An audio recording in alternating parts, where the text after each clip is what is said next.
162페이지 50번부터 침투 비파괴 검사 42강 수업이 시작되겠습니다. 자, 162페이지 50번부터 강의를 시작하겠습니다. 침투 탐상 시험 방법 및 침투 지시 모양 분류에 따라 침투 시간을 정할 때 고려할 사항과 가장 거리가 먼 것은 이렇게 되어 있습니다. 침투액 종류에 따라서 이제 조금 달라집니다. 쉽게 말하면은 염색 침투 탐상보다는 형광 침투 탐상액이 아주 미세한 결함 탐상에 효과가 되어 있습니다. 침투액 온도 15도 내지 50도 범위에서 하는 게 적정한데 15도보다 적을 때는 온도에 따라서 시간이 길어집니다. 그 다음 예측되는 결함 종류 이런 것과는 관계가 있는데 시험체 무게와는 관계가 없습니다. 자, 침투의 구비조건 여기에서 다시 한번 제시하고 있습니다. 침투성이 좋을 것 당연하지요. 잉여 침투액 제거 세척후에도 결함 내부에 존재할 것. 이거 잉여 침투액 제거할 때 세척을 너무 강하게 해버리면은 결함 내부에 존재하는 그 침투액이 날아가 버리면은 빠져나가면은 결함 탐상이 불가능합니다. 건전부 결함이 아닌 쪽에 있는 그 잉여 침투액이 있습니다. 이것은 쉽게 제거가 되어야 됩니다. 바탕과 대비 잘 되는 색 및 형광성을 가질 것. 염색일 때는 대비가 잘 되는 색, 즉 붉은색이고 형광성을 가지는 것은 황록색인데 그 암실에서 빛을 형광을 잘 발생을 시켜야 됩니다. 적심성 좋을 것. 그렇겠죠. 적심성이 좋을 것. 그 다음에 적심성 요거는 몇 번 이야기했죠. 접촉각이 90도 이하일 때가 좋다. 점성이 낮고 인화점이 높을 것. 그렇죠. 인화점은 높아야 됩니다. 그 적색은 색상이 밝고 선명하며 형광 휘도가 좋아야 됩니다. 그리고 인체해가 없어야 되겠죠. 온도 안정성 좋을 것. 시험체와 화학적 반응하지 않을 것 등입니다. 자, 이런 걸 꼭 좀 알아두시고 51번으로 넘어가겠습니다. 51번 침투 탐상 시험 방법 및 침투 지시 모양 분류에서 형광 침투 탐상 시험할 때 침투 지시 모양을 관찰하는 암실의 밝기는 어두울수록 좋습니다. 그래서 20룩스 이하를 유지해야 합니다. 그 다음에 52번 침투 탐상 시험 방법 및 침투 지시 모양 분류에서 별도 규정이 없는 경우 형광 침투액의 세척 처리에 필요한 수온으로 적합한 것은 10 내지 40도라고 했습니다. 그 다음에 53번 침투 탐상 시험 방법 및 침투 지시 모양 분류 이거는 KSB 0816입니다. 침투 지시 모양 분류에 따른 시험 방법 기호가 다음과 같을 때 괄호 안의 시험 순서로 옳은 것은 해놨습니다. FCD입니다. 이건 뭡니까? 용제 제거성 형광 침투 탐상 건식법이다. 그죠? 그러니까 전 처리, 그 다음에는 침투 처리입니다. 그 다음에는 제거 처리입니다. 왜 그러면 용제 제거성이니까. 그 다음에는 현상 처리고, 그 다음에는 관찰 후 처리 이렇게 됩니다. 그래서 답은 여기에 라번이 되겠지요. 54번 항공우주용 기기 침투 탐상 검사법 용어 정의 중에서 불연속 이외의 원인으로 나타나는 지시 무늬를 무엇이라고 하는가? 불연속은 쉽게 말하면 결함이라고 생각하면 됩니다. 이외, 이거는 의사지시가 됩니다. 의사지시 또는 뭐라고 그랬죠? 무관련 지시, 부정모양, 요런 뜻입니다. 자, 여기에 균열, 결함지시, 관련지시 이거는 결함이고요. 여기 의사지시와 같은 것은 의사지시와 같은 다른 용어로 부정모양, 무관련지시,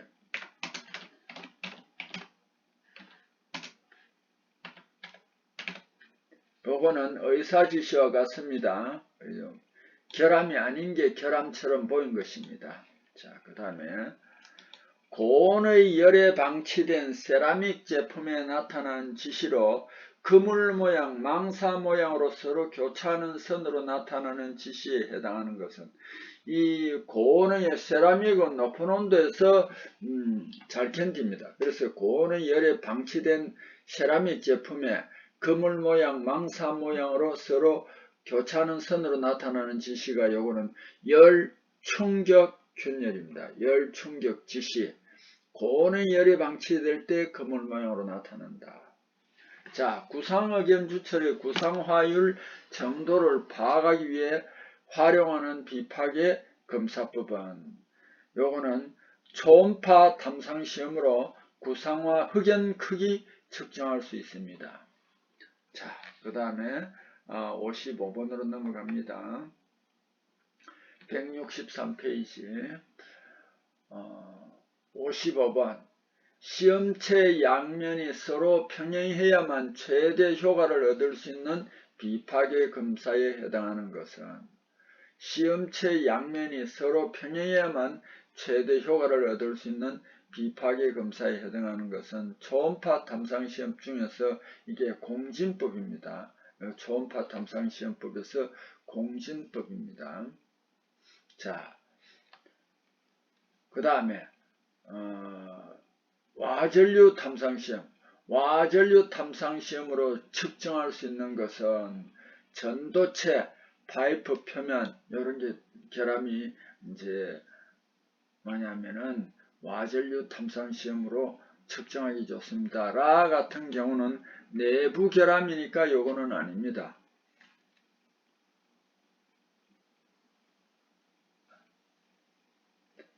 저 55번 같은 데는 이거 왜 그러냐면은 자 다시 55번 시험체 그 양면이 서로 평행해야만 최대를 효과를 얻을 수 있다. 요거 비파계 검사 중 비파계 검사는 그래서 이게 평행하지 않으면은요 이 탐촉자에서 그게 이제 주사가 잘 안 됩니다. 그리고 여기에서 이제 양면이 서로 평행할 때 특히 초음파 탐상 시험에서 공진법이다. 이게 이제 요 조금 요 어려운데 요걸 그냥 요렇게 조금 알아두세요. 하여튼 초음파 탐상 시험은 시험체 양면이 서로 평행해야만 최대 효과를 얻을 수 있다고 알아두십시오. 그 다음에 57번 침투 탐상 시험을 위한 침투의 구비 조건이 아닌 것을 내놨습니다. 침투성이 좋을 것, 형광 휘도나 색도가 뚜렷할 것, 부식성이 없을 것 맞는데요. 점도가 높으면 안되고 점도가 낮아야 됩니다. 58번 용재 제거성 형광 침투 탐상검사를 FC라고 표시한데 장점에 속하지 않는 것은 이 말입니다. 형광 침투 탐상검사는 수도시설이 용재 제거성이 필요 없다. 그 다음, 그러니까, 이게 이제 형광침투 탐상, 용재제거성 형광침투 탐상 검사니까 수도시설은 필요 없습니다. 수세성이 아니니까. 구조물의 부분적인 탐상이 가능하다. 요것도 맞습니다. 다 표면이 거친 시험체에 적용할 수 있다. 표면이 거친 시험체는 이 용재제거성보다는 수세성이 좀 낮습니다. 그래서 요 다가 틀렸습니다. 형광 침투 탐상 검사 방법 중에서 휴대성이 가장 좋습니다.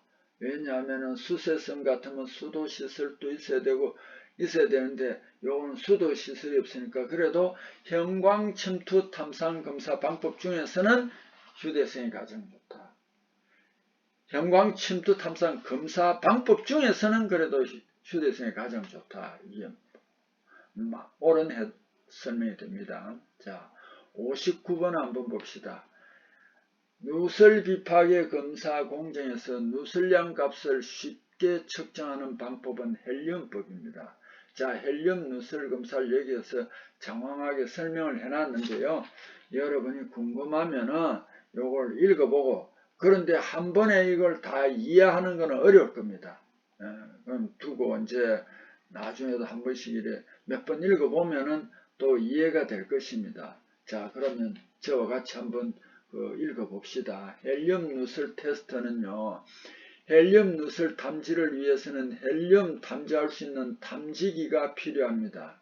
헬륨 디텍터는 탐지기는 기체 중 헬륨을 인식할 수 있으며 장비에 따라 단순 포함 여부만 알 수 있는 것에서 헬륨 농도까지 측정할 수 있는 것까지 탐지기가 종류가 다양합니다. 만약 누설이 있으면 내부와의 압력차로 인해 헬륨 시스템 내부로 흘러 들어가고 시스템과 연결된 디텍터에서 헬륨을 탐지할 수 있답니다. 저도 이제 사실 이걸 안 써봤기 때문에 보지를 못했기 때문에 쉽게 말하면 코끼리 눈을 감고 코끼리 꼭 꼬리를 만지는 그런 심정입니다. 그런데 요거는 이제 우리가 몇 번 읽어봄으로써 요 원리를 이제 간접적이지만은 이해할 수 있습니다. 헬륨을 시스템 내부에 직접 넣는 방법과 외부에서 도포하는 방법 두 가지가 있습니다. 첫 번째 직접 넣는 방법은 진공 시스템 내부를 헬륨으로 가압한 후 외부와의 압력 차로 인하여 누설되는 헬륨을 금지제로 탐지하며, 이 방법은 테스트 환경이 간단합니다. 두 번째 방법은 시스템 내부를 진공으로 만든 후 연결 부위와 같이 누설이 의심되는 지점에 헬륨을 도포합니다. 검사 시스템의 자동화로 인적 오류의 가능성이 줄어든다는 장점입니다. 요거는 자동화가 되어 있답니다. 그래서 사람이 어떤 검사를 할 때는 오류가 있을 수 있겠죠, 그죠? 그걸 줄일 수 있다. 그랬습니다. 어쨌든 누설량 값을 쉽게 측정하는 방법은 여기에서 헬륨법이다 하는 것을 알아두십시오. 조금 어렵죠, 그죠? 사실 저도요 좀 어렵습니다. 자, 아래 불연속 중 단조할 때 발생하는 단조품 불연속, 결함에 속하는 것은 단조할 때는 이게 겹침이 발생합니다. 단조결함은 겹침, 단조균열, 당금질 균열, 단조균열, 비금속 개점물 100점, 단조터짐, 연마균열, 미세수축공 등이 나타납니다. 단조결함이 굉장히 많죠, 그죠? 자, 구상흑연주철의 구상화율 정도를 파악하기 위해 활용하는 비파괴 검사법은, 구상화율 정도는 초음파 탐상 시험을 한다고 그랬죠? 초음파 탐상 시험으로 구상화 흑연 크기를 측정할 수 있다. 자, 그 다음에 또 164페이지를 한번 넘어가 봅시다. 60번. 다음 재료와 장치 중에서 후유화성 염색 침투 탐상 시험과 무관한 방법 및 장치에 해당하는 것은, 자외선 조사 장치는 뭐냐면은 염색 침투 탐상에서는 하지 않습니다. 그래서 가장 꼭. 그 다음에 유화제는 후유화법에서는 쓰인다, 그죠? 여기 지금 두 가지를 물었거든요. 후유화성 염색 침투 탐상이니까. 현상제 필요하고 분사노즐, 후유화성은 뭐냐면은 물을 뿌리거든요. 그러니까 요거는 분사노즐도 필요합니다. 자외선 조사 장치만 여기서 필요 없습니다. 61번. 침투 비파괴 검사에서 잉여 침투액 제거 처리에 관한 설명으로 잘못된 것은 해놨습니다. 수세를 할 때 수압은 275kPa 초과하지 않도록 한다. 요거 맞습니다. 그 다음에 여기에서도 이제 엄격히 규정하면 잉여 침투액 제거 처리라고 하면은, 제거 처리라고 한다면은 본래 규정에서는 이게 제거제를 쓰는 거니까 수압이 필요 없겠죠. 근데 요즘은 제거 처리도 세척 처리하고 막 섞어서 혼용이 되더라고요. 그래서 여기서는 제거 처리도 요즘은 세척 처리하고 혼용을 많이 하더라고요. 그래서 요것도 이제 해당이 되겠지요. 영재 제거를 할 때 별도의 건조 처리는 필요하지 않다 많습니다. 건조 처리 필요 없습니다. 그 다음에 수세할 때 40도씨 이하의 온수를 사용하는 것이 효과적이다. 맞습니다.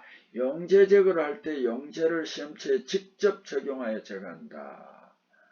직접 적용하는 것이 아니고 그걸 어떻게 하냐면은 킴 타월즈나 헝겊 같은 거 두고 거기에다가 이렇게 이제 분사를 합니다. 그 스프레이로. 거기에 듬뿍 이제 용재 제거제가 묻는 그걸 가지고 이제 닦아냅니다. 그래서 직접 적용하여 제거한다. 여기 아닙니다. 근데 여러분 나중에 혹시나 뭐 이렇게 어떻게 지금 학교 기관이나 어떤 비파기회사 기관이 있는 사람이 꼭 침투 비파기 기능사가 아니더라도 산업기사를 치거나 이럴 경우에도 보면은 이런 문제에 부닥뜨릴 겁니다. 전문가들은 여기 보니까 이걸 그대로 바로 뿌려가도 또 많이 하더라고요. 근데 이제 규격집에 따르면은 시험체에 직접 적용하여 제거하면 안 된다라고 되어 있습니다. 간접적으로 헝겊이나 킴타월즈에 듬뿍 뿌려서 그 킴타월즈나 헝겊으로 부드럽게 닦아줘야 된다. 이렇게 규정이 되어 있습니다. 62번 형광 침투액은 몇 나노미터 파장의 자외선을 받아 연두색 가시광선을 발생하는가. 단 중심 파장 범위다. 중심 파장은 365나노미터입니다. 파장 범위라고 하면 320에서 380이면 그렇죠. 그러니까 그 중간이 365인데 중심 파장입니다. 자, 나노미터. 그래 여기 옹스트롱으로 하면은 3650 옹스트롱이다. 그 두 가지를 어떤데 병행해서 낼 수도 있습니다. 63번 금속 표면의 열림 결합 입구를 폐쇄하여 침투 탐상 효율을 저하할 수 있는 전처리 방법에 해당하는 것은, 그러니까 폐쇄하여 잘못하면은 이게 기계적 세척을 하면은 거기에 막아버릴 수도 있습니다. 그러니까 요거는 조심을 해야 된다. 그래서 우리가 증기 세척, 알칼리 세척, 초음파 세척 이런 거는 관계없는데 기계적 세척은 좀 곤란하다. 이런 그 물음에 대한 답입니다. 64번 이거 앞부분에서도 한번 나왔습니다. 다음의 결함 중 다른 것과 발생 요인이 다른 현상인 것을 언했습니다. 텅스텐 혼입이고도 용접입니다. 티그 용접. 티그 용접이 텅스텐 이너트 가스 아크 웰딩이고 TIG입니다. 텅스텐이 혼입될 수 있습니다. 고온균열 용입 부족은 전부 다 용접할 때 나오는 것이고, 콜드 시어선 여기에 당경계라고 해놨는데 요거는 주조할 때 나타나는 겁니다. 자, 전자빔 용접부에 발생하기 쉬운 결함 일종이다. 이거는 또 전자빔 용접부에 발생하기 쉬운 결함 일종이다. 또 그래놨죠. 용접 작업 시 빔으로 만든 깊은 구멍에 용융금속 흘러 들어갈 때 발생하며, 빔으로 만든 깊은 구멍에 용융금속이 흘러 들어가 스파이크의 양벽 용융금속층이 얇아 빨리 응고하여 용융금속이 주위벽과 융합하지 않는 상태에서 생기는 결합입니다. 당경계 콜드샷. 요건 여기에서는 지금 전자빔 용접부에 발생한다고 그랬는데 사실은 이거 주조할 때도 많이 나타난다는 것을 앞부분에서는 주조할 때도 나타났습니다. 그래서 이게 실제로는 엄밀히 말하면 앞부분처럼 요거는 텅스텐 혼입 고온균열 용입 부족 요런 용접하고 전자빔 용접은 또 이제 그 용접에서도 조금 다른데, 실제로 이 당경계는 전자빔 용접부도 있지만은 여기에서는 앞부분에서도 했듯이 그 주조할 때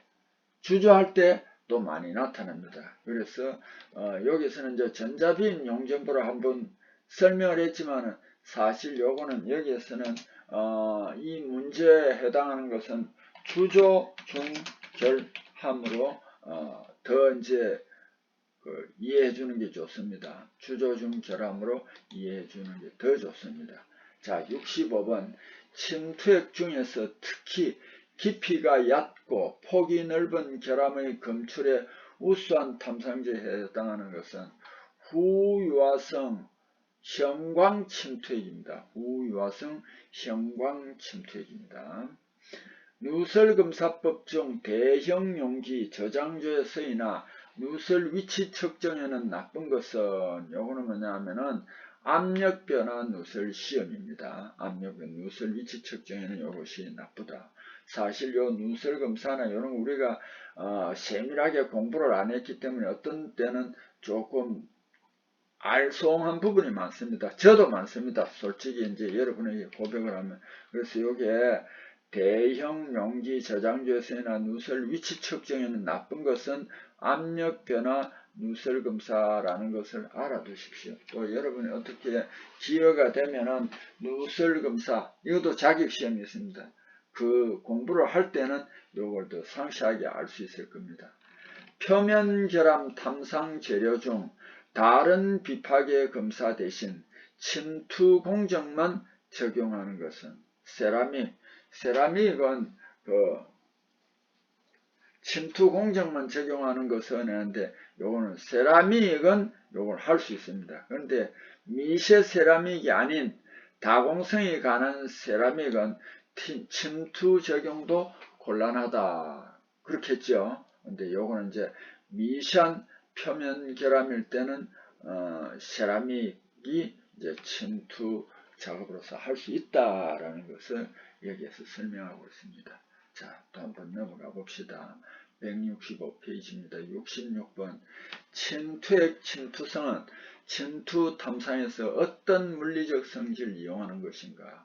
자, 요걸 몇 번 이야기했죠. 침투성, 침투 탐상 어떤 이제 여기 표면 장력에 의해서 얼마나 적심성이 좋으냐 여기에 따라서 잘 들어갑니다. 표면 장력 적심성이다 하는 거 알아두시고. 67번. 침투 탐상 시험에서 건식 현상을 염색 침투 탐상에 이용하지 않는 이유는 건식 현상제는 대비가 나빠서입니다. 건식 현상제는 쉽게 말하면 요 건식 현상제는 또 여러분요 적용하는 게 굉장히 까다로워요. 건식 현상제는 굉장히 이게 쉽지 않아요. 그래서 건식 현상제는 특히 염색 침투액과 대비가 나쁩니다. 그러면은 건식 현상제를 형광 침투 탐상 시험에서는 어떠냐? 형광 침투 탐상 시험에서는 그래도 자외선 조사 장치를 비추고 또 형광 물질에서는 작은 미세한 결함도 검출이 가능하기 때문에 건식 현상제는 형광 침투 탐상 시험에 이용한다는 거 알아두시고. 그 다음 68번. 결함 검출 감도가 가장 낮은 현상법은 무현상법이죠. 그죠? 69번. F 이제 재료입니다. FEC 평형 상태도에 나타날 수 없는 반응은 편정 반응입니다. 자, 여러분 여기에서 설명이 많이 안 되는데 요걸 굉장히 중요한 내용이거든요. 공정이라는 거 잘 보세요. 이 공정이라는 것은 정이라는 것은 뭐냐면 정이라는 것은 액체에서 고체 또는 고용체가 나타나는 것을 우리는 정출이라고 합니다. 그런데 공이 있으면 공동정출이니까 액체에서 하나의 고용체가 나타나는 것이 아니고 두 개가 나타납니다. 예를 들면 FEC 평형 상태도는요, 탄소가 4.3%일 때 액체에서 공정 반응이 나타납니다. 액체에서 어떤 물질이 나오느냐 하면 감마 고용체와 시멘타이트 두 개가 청상으로 나타납니다. 그래서 공정 반응인데 감마 고용체와 시멘타이트 두 개가 청상으로 나타나는데 이것을 우리는 다른 말로 표현하면은 두 개의 두 개의 청상 조직을 레데뷰라이트라고 한다. 그 다음에 나의 포정 반응은 뭐냐면은 나의 포정 반응은 1490도에서 나타납니다. 탄소는 0.18% 아주 적지요. 거의 순철입니다. 요 포정이라는 것은 뭐냐면 정은 결정이에요. 포는 포위한다는 뜻이에요. 결정을 포위하고 있다. 뭐가 액체가. 그래서 그 포정 반응이 일어난 그 위에서는 델타 고용체라는 것을 델타 고용체를 액체가 포위하고 있습니다. 그러다가요 1400도 그 다음에 탄소 0.18%로 떨어지면 탄소 0.18% 1490도 밑으로 떨어지면 이 델타 고용체를 액체가 포위하고 있다가 두 개가 합쳐서 감마 고용체로 됩니다. 이것을 우리는 포정 반응이라고 합니다. 공석 반응, 공석. 자, 이제 요거 용어를 우리가 잘 알아야 됩니다. 공석 반응은 뭐냐면은 석은 이 고용체, 고용체는 고체입니다. 왜 고체라고 안 하고 고용체라고 하느냐? 순철도요. 만약 Fe만 있으면은 그거는 고체라고 하면 되는데 거기에 탄소가 조금 함유되어 있습니다. 그래서 이제 우리가 열 처리할 때 중요한 조직이 감마 고용체입니다. 오스테나이트인데 이게 723도보다 높아요.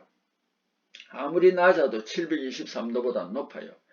감마 고용체, 오스테나이트라는 게 있는데 이게 고용체입니다. 붉은 온도가 높은 고체입니다. 왜 고용체라고 하느냐?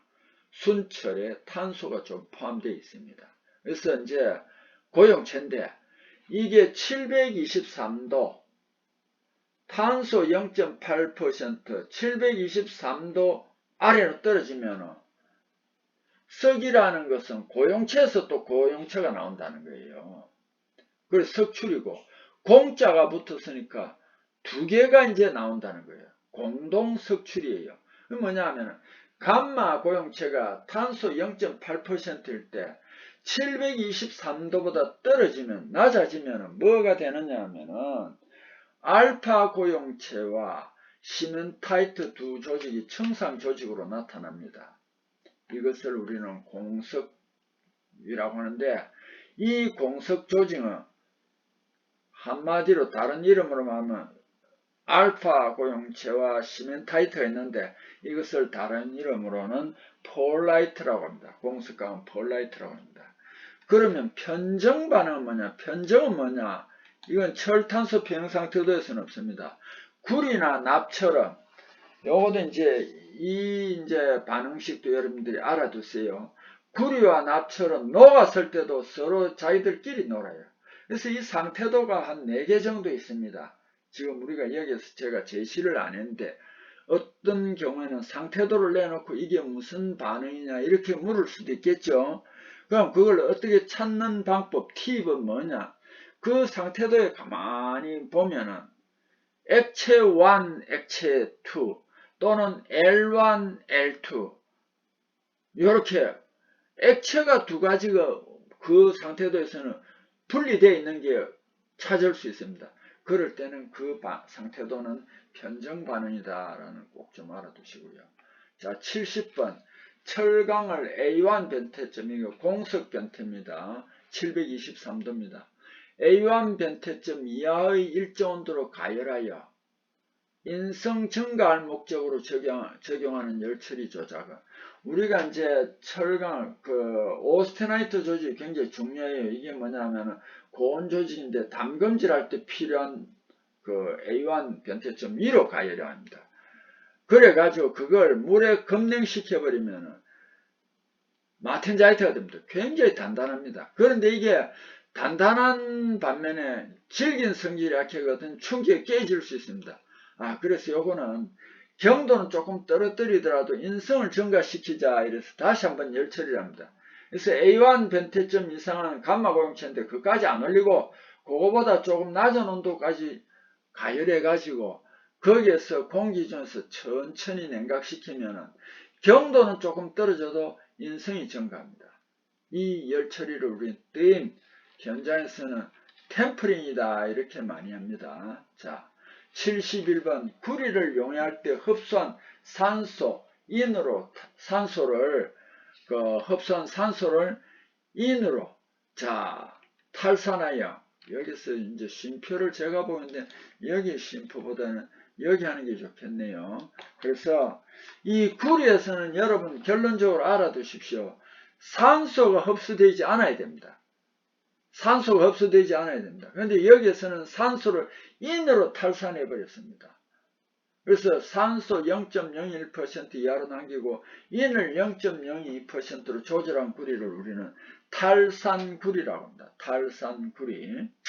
꼭 알아두시고, 그 다음에 제일 좋은 거는 구리에는 산소가 들어가면 돼. 무산소 구리가 제일 좋습니다. 이거는 진공중이나 그 제조하는 방법이 굉장히 까다로워요.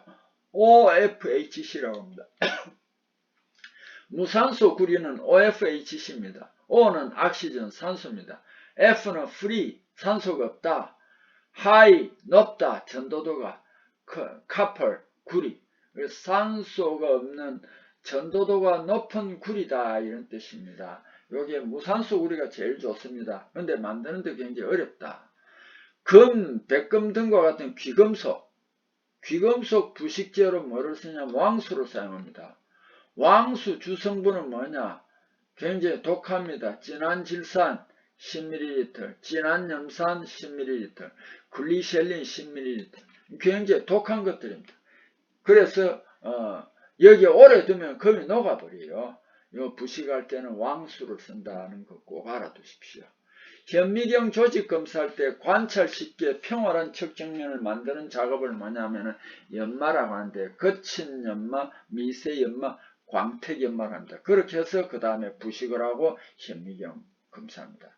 채시 밑방 격자, BCC, 배위수, 최근접 원자수 요거는 8개입니다. 왜냐하면 채시 밑방 격자는 그 안에 원자가 좀 적어요. 면시 밑방 격자는 면에 다 있습니다. 그래서 그건 12개고 요거는 배수가 8개입니다. 자, 여러분 수고했습니다. 다음 시간에 또 뵙겠습니다.